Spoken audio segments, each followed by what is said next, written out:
In February 1959, 9 experienced hikers set out to conquer the icy peaks of Russia's Ural Mountains. Their leader, 23-year-old Igor Dyatlov, was known for his precision and discipline. The group included students and recent graduates from the Ural Polytechnic Institute, young, bright, and fearless, searching for adventure on what they called the Dead Mountain Pass. They packed carefully: tents, food, journals, a single camera. Each of them documented their journey with photographs and cheerful diary entries. Their laughter echoed through the pine trees as they began their ascent into the frozen wilderness. Temperatures dropped below -30 degrees Celsius, yet their spirits stayed high. 4 days, the hikers trekked across the white expanse, battling snow and wind. They sang songs, shared stories, and wrote about their dreams. None of them knew these would be their final words. On February 1st, they set up camp on the slopes of Kholat Syakhl, the mountain of the dead. Instead of seeking the safety of the forest below, they chose to pitch their tents directly on the open incline. No one knows why. Perhaps Dyatlov wanted to test their skills, or maybe they were too exhausted to continue. That night, a brutal snowstorm swept in. The hikers crawled into their tent, warmed by a small stove and their shared body heat. They joked about the storm in their journals, writing that the weather cannot stop us. But that was the last anyone ever heard from them. When the group failed to return, search teams were dispatched. Weeks later, rescuers found the tent half buried in snow, slashed open from the inside. Their boots and clothes were still neatly placed, but the hikers were gone. Barefoot footprints led away from the tent, disappearing into the white void. What could make 9 skilled mountaineers flee their shelter into sub-zero temperatures with no shoes or coats? The discovery of their bodies would raise even more questions and spark one of the most chilling mysteries in modern history. Rescuers finally reached the Dyatlov campsite. They were struck by a silence so complete it felt unnatural. The tent was half collapsed, dusted with ice, and cut open from the inside, as if its occupants had slashed their way out in panic. Inside lay scattered boots, jackets, food, and cameras. Nothing suggested a fight, but everything hinted at chaos. Searchers followed the barefoot tracks down the slope for almost a mile until they reached the edge of a forest. There, beneath a massive cedar tree, they made their first grim discovery: the bodies of 2 men, almost naked, their hands and feet burned, as if they had tried desperately to light a fire from torn branches. Nearby, pieces of their clothing were wrapped around the tree, signs they'd climbed it, maybe searching for their friends or trying to see the camp. A few hundred feet away lay 3 more bodies, including Dyatlov himself. They were frozen in mid-stride, faces turned toward the tent, as if trying to crawl back. No external injuries were visible, but the way they had fallen told a story of confusion, exhaustion, and fear. Investigators believed these 5 hikers had died of hypothermia.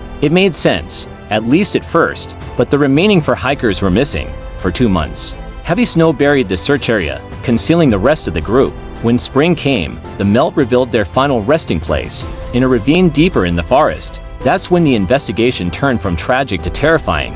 These last 4 bodies were found dressed in pieces of clothing belonging to the first victims, proof that the survivors had tried to stay alive as long as they could. But their injuries defied logic.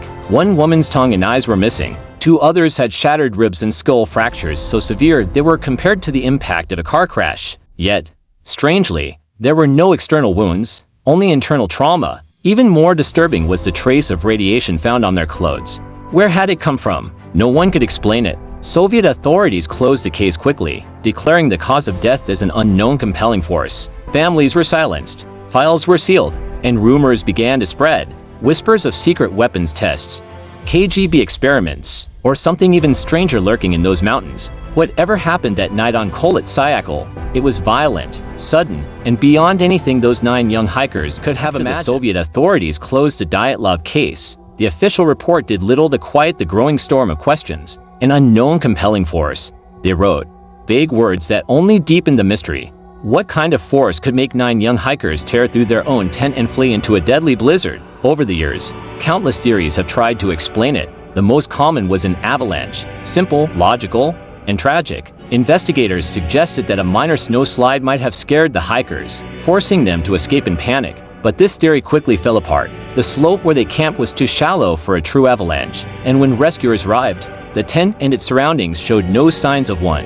Then came talk of military experiments. The Ural Mountains were an active testing zone for secret Soviet weapons. Some believe the hikers accidentally wandered into a restricted area and were exposed to radiation or shockwaves from new technology, perhaps even parachute mines dropped from planes above. The strange injuries and orange-tinted skin seen on some bodies seemed to fit the theory. Others turned to the sky. Several witnesses from nearby villages reported seeing bright orange spheres floating above the mountains the night the hikers died. Could they have seen classified aircraft or something not of this world? Some claimed the hikers photographed these lights with their cameras before their deaths. And then there are the Yeti and UFO theories, dismissed by scientists but immortalized by pop culture. One of the final photos recovered from the group's camera shows a tall, shadowy figure standing among the trees. To this day, people argue whether it was a friend, a stranger, or something far stranger watching them from the dark.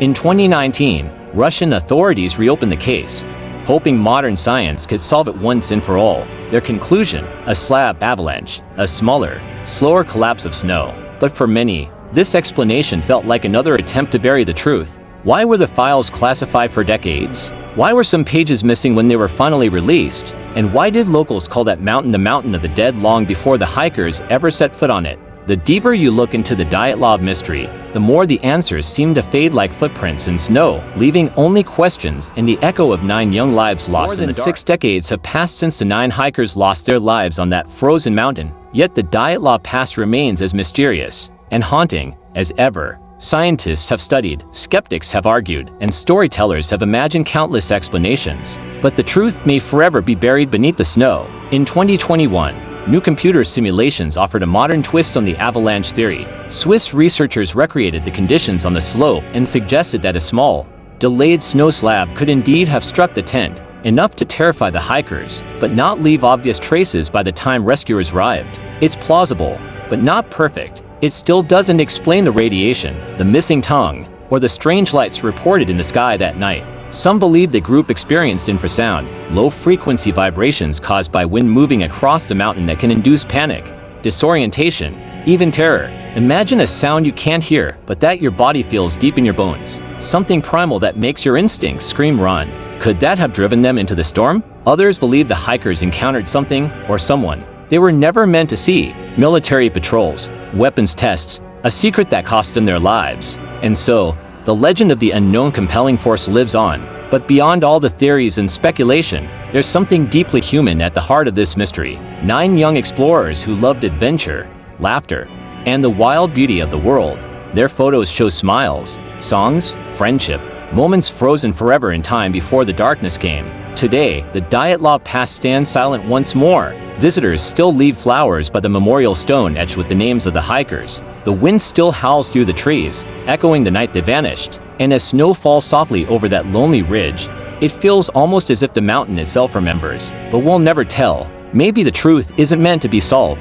Maybe it's meant to remind us how fragile life can be, and how powerful the unknown truly is.